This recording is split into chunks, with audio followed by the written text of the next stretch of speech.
जिनकी आपको बहुत लंबे समय से तलाश थी, जिनका आप इंतजार कर रहे थे, अब आपके बीच में बलबीर सिंह राजेवाल जी अपनी बात रखेंगे। एक बार जोरदार जयकारा आप लगाएंगे।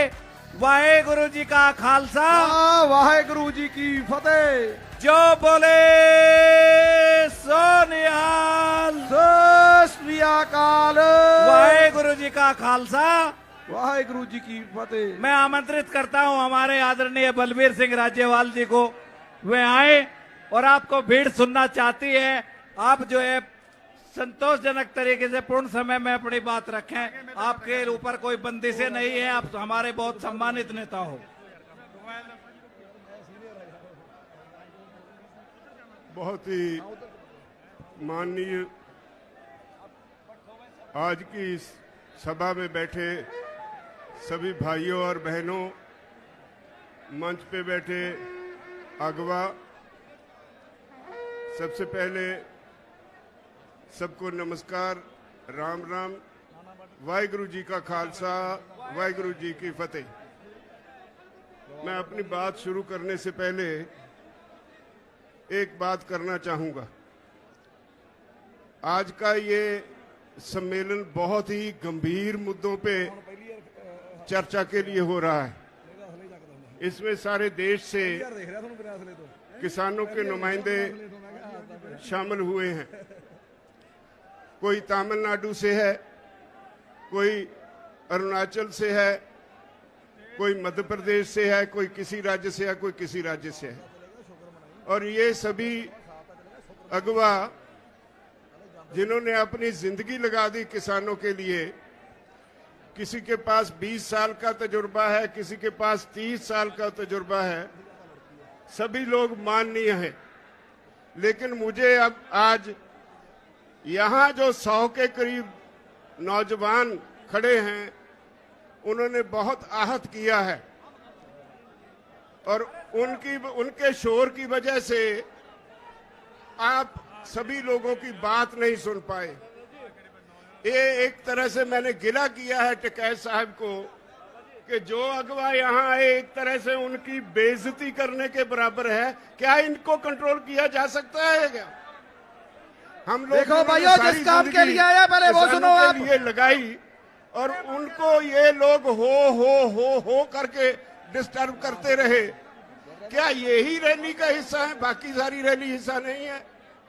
भाइयों, ये नहीं करना चाहिए। कोई तमिलनाडु से चल के आया है, वो आपका हिस्सा है, आपको उसका सम्मान करना चाहिए। अलग बात है कि लैंग्वेज प्रॉब्लम है, आप ठीक से उनको समझ नहीं पाए, लेकिन हूटिंग करना भी कोई अच्छी बात नहीं है। हम एक क्लास है, अलग क्लास है बाकी लोगों से। अरे ये कौन है भाई? क्या बदतमीजी है ये? ए भाई, मतलब तुम ही लोग हो गए क्या जो यहाँ 15-20 लाख आदमी आ रहे हैं, तुम बदतमीजी करोगे? और नीचे बैठ, बैठो नीचे। मतलब क्या बदतमीजी है भाई ये? मतलब कौन लोग हैं ये?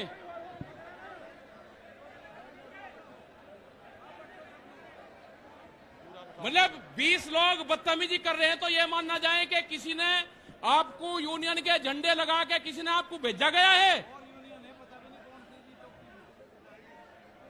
ये कैमरे बंद करो इनसे पीछे। अरे ये क्या कर रहे हैं? इन्हें देखो, ये भी सब लोग बैठ जाओ भाई, सब लोग बैठ जाओ, आप लोग भी भाई। मतलब जो पंजाब से लोग आए, हरियाणा से लोग आए, दिल्ली में आंदोलन चल रहा है, आप उनकी बात नहीं सुनोगे? मतलब आपको शर्म नहीं लग रही कि राज्यपाल जी जैसे लीडर जिन्होंने 50 साल आंदोलन करा और वे आपको कह रहे हैं? अरे मुजफ्फरनगर ने जितना सहयोग करा है भाई, आप लोगों की भी जिम्मेदारी है। आप बैठो भाई, सब लोग बैठो, यहां से प्यार से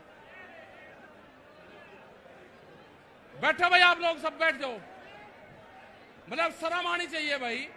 जिनके हाथों में आपने कमान दे रखी, उनकी बात तो सुन लो, जो आपके लिए लड़ रहे हैं। एक मिनट, ये पूनम और योगिन का पीछे बैठाओ सबको।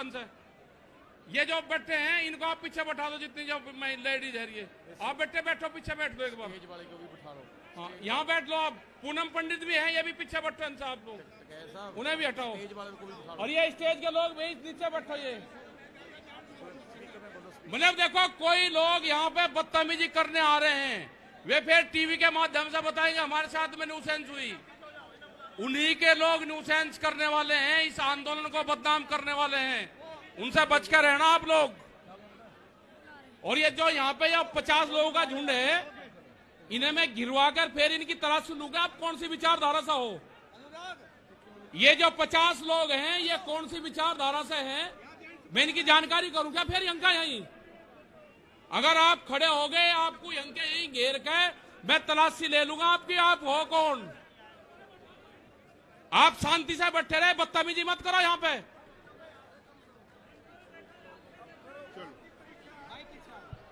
बहुत धन्यवाद टिकैत साहब। ऐसा नहीं कि हम आप सभी से नाराज हैं, आप हमारा हिस्सा है, हमारे भाई हैं, हमारी बहनें हैं। मैं कल आ रहा था पंजाब से, जिस तरह से रास्ते में आपने लंगर लगाए, जिस तरह से आप हमें इज्जत दे रहे थे, उसके लिए मेरे पास शब्द नहीं आपका धन्यवाद करने के लिए।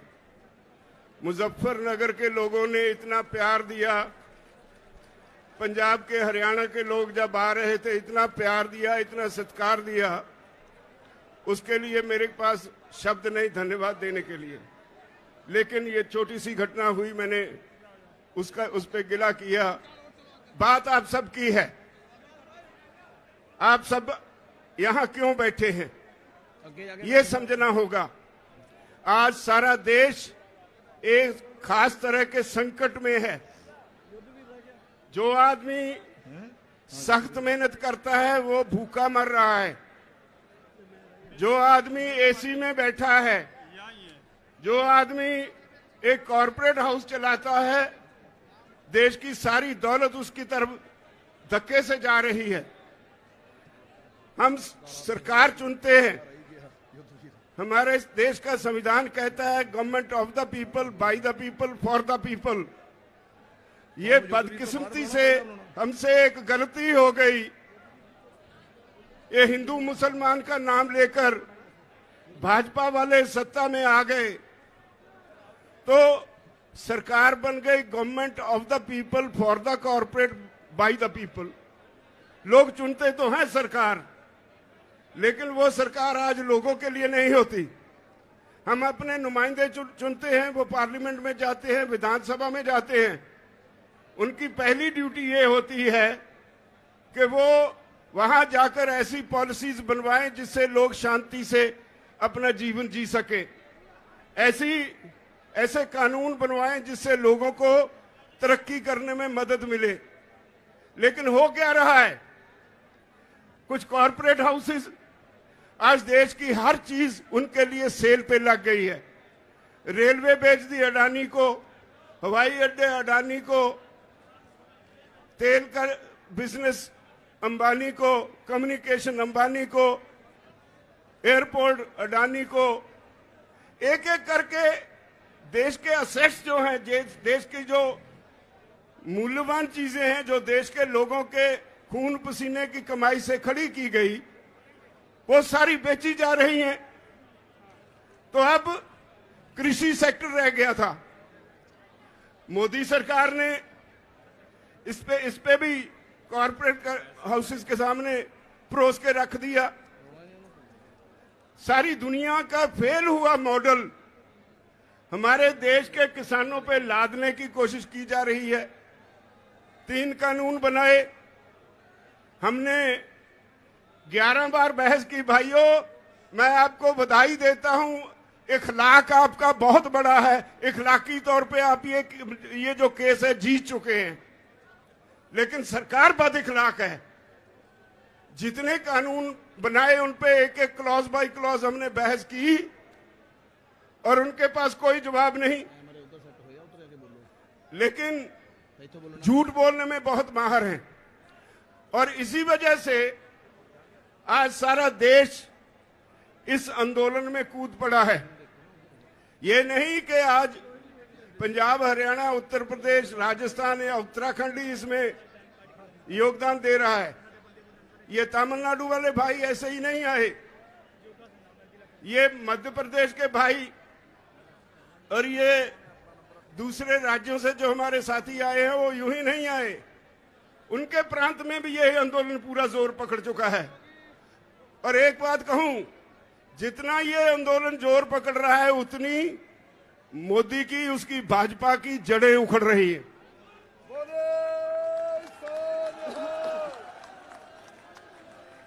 हमने बंगाल के चुनाव के वक्त कहा था कि हमारा काम नहीं है ये, अगर सरकार को वोट की राजनीति से बिना कोई बात समझ में नहीं आती तो हम वोट पे चोट करेंगे। हम बंगाल गए, वोट पे चोट की, तो आज कहां है वो जो पूरा जोर लगाया हुआ था अमित शाह और मोदी जी ने? मोदी दोनों को लोगों ने मांझ के रख दिया। जिंदाबाद।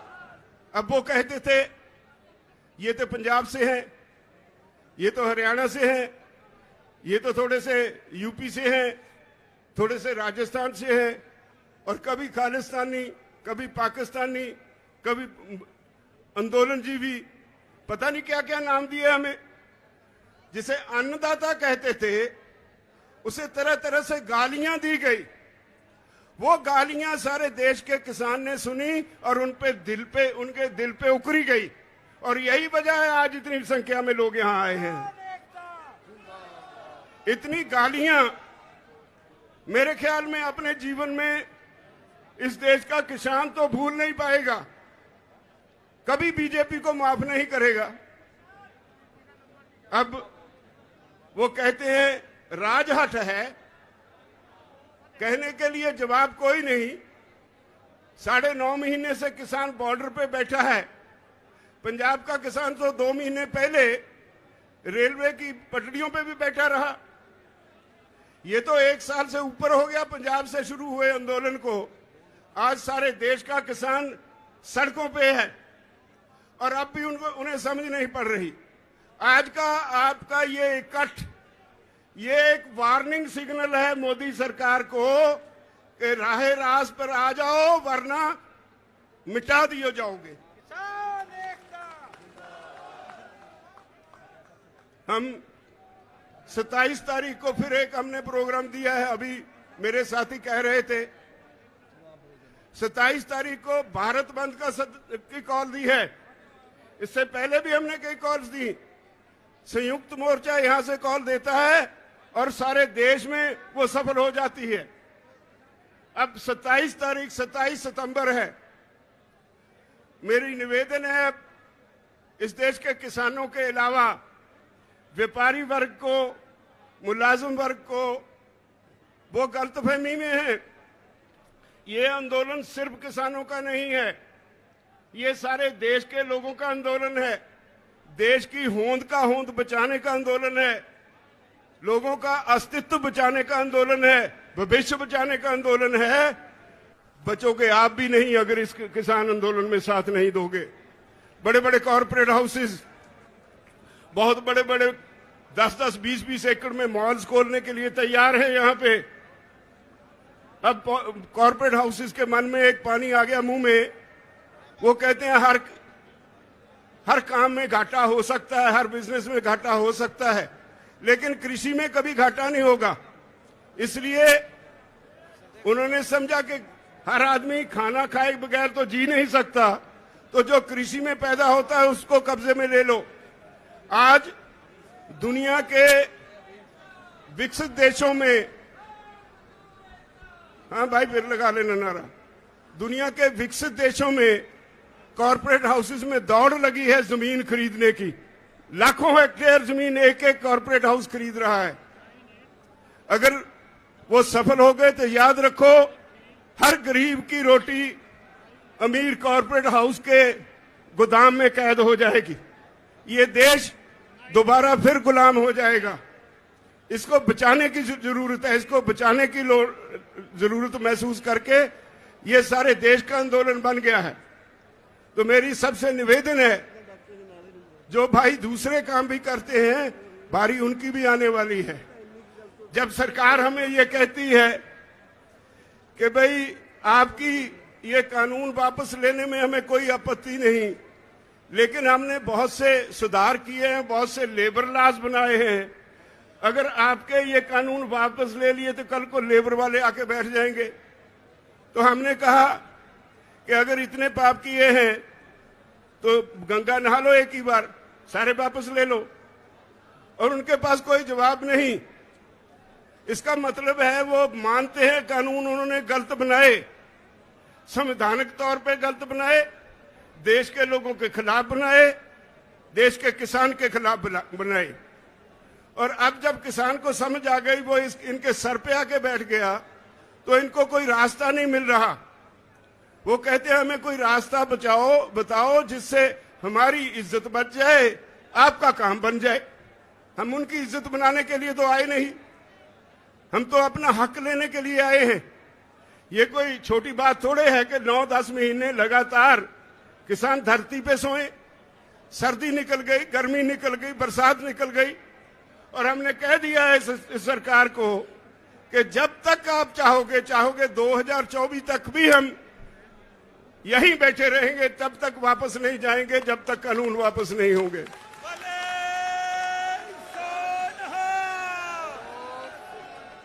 मुजफ्फरनगर की ये रैली, भाइयों, आपकी आज की ये रैली सारी दुनिया इसको देख रही है।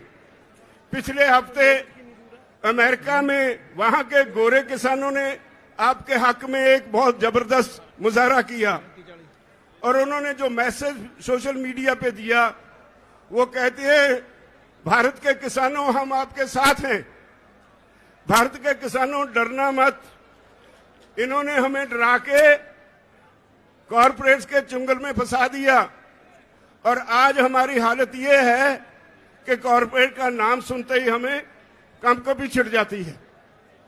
मत डरना इनसे, आपके साथ सारी दुनिया के लोग हैं। हाउस ऑफ कॉमन्स में 2 बार बहस हो चुकी है आपके इन कानूनों के ऊपर। ऑस्ट्रेलिया में, न्यूजीलैंड में, कनाडा में, हर देश की पार्लियामेंट पे चर्चा हो गई। विदेशों में सरकार की खिल्ली उड़ रही है। तो आपके आज के इस रैली ने एक चेतावनी दी है, मैं समझता हूं, मोदी सरकार को और भाजपाइयों को। या तो वो राह रास्त पे आ जाएं, वरना अब इस आंदोलन को आप रोक नहीं पाओगे। ये घर घर चला गया।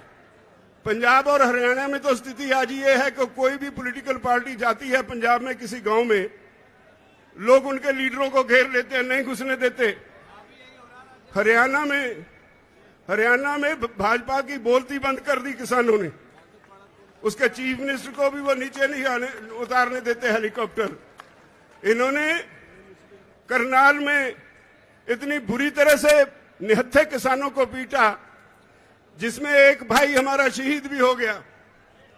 और हमने 6 तारीख तक वार्निंग दे रखी है हरियाणा की सरकार को कि या तो उस ऑफिसर के खिलाफ जिसने सर फोड़ने की हदायत की पुलिस को, या तो उसके खिलाफ 302 का मुकदमा दर्ज करो, नहीं तो फिर 6 तारीख को आपकी सेक्रेटेरिएट को घेर लेंगे। 6 तारीख को हरियाणा का किसान बड़ी संख्या में करनाल में इकट्ठा हो रहा है।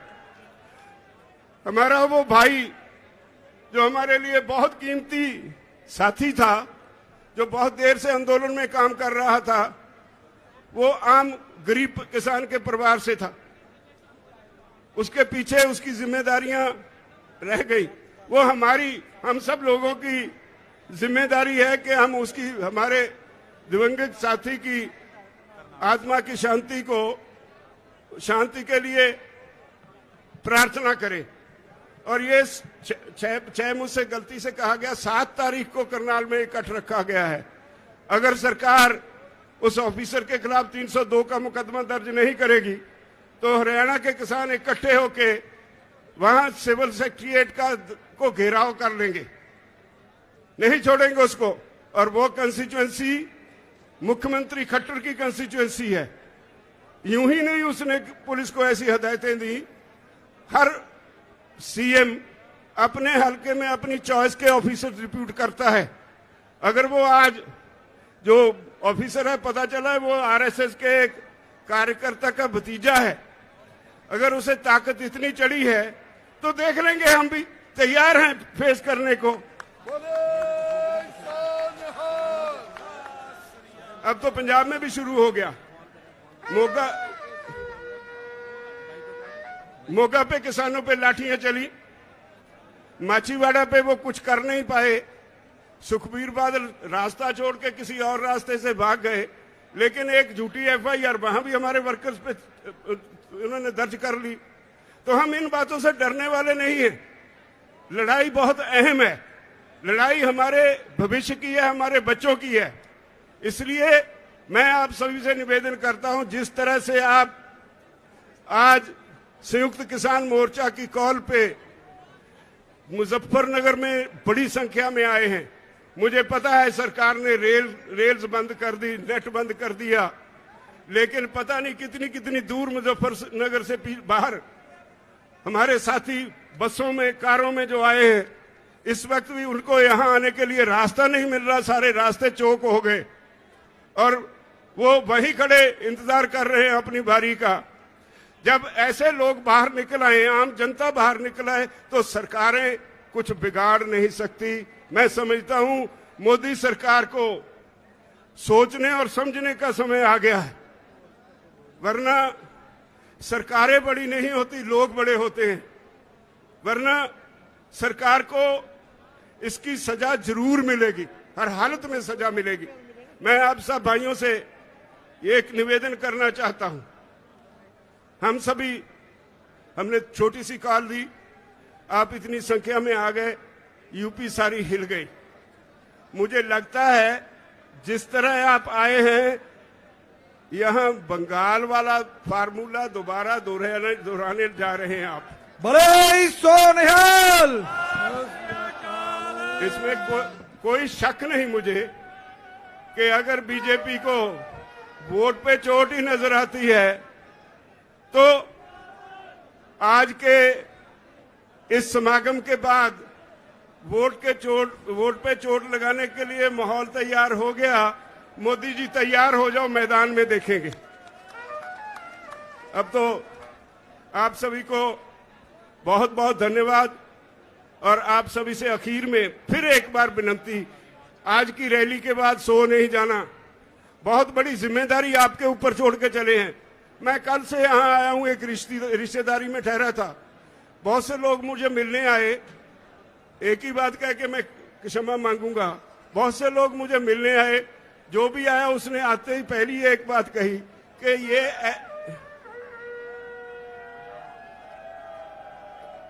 हर एक ने एक ही बात कही कि ये ग्राउंड ऐसी ग्राउंड है, जब मुजफ्फरनगर में इस ग्राउंड में रैली होती है और ये ग्राउंड भर जाए, इसका मतलब होता है यहां की सरकार गई। सोनिहाल, सत श्री अकाल। ये इस मैदान का इतिहास है। अगर यही इतिहास है तो भगवान करे जल्दी ये हमें सफलता मिले और उसको छुट्टी मिले। वो जो आजकल परेशान हैं तो उनको छुट्टी मिले इस काम से, वो अपने घर में मंदिरों में पूजा पाठ करें। और मुझे उम्मीद है कि आप सफल होंगे, हम जीतेंगे, हर हालत में जीतेंगे। मोर्चा जीता हुआ है, कोई हरा सकता नहीं। बहुत बहुत धन्यवाद। बोले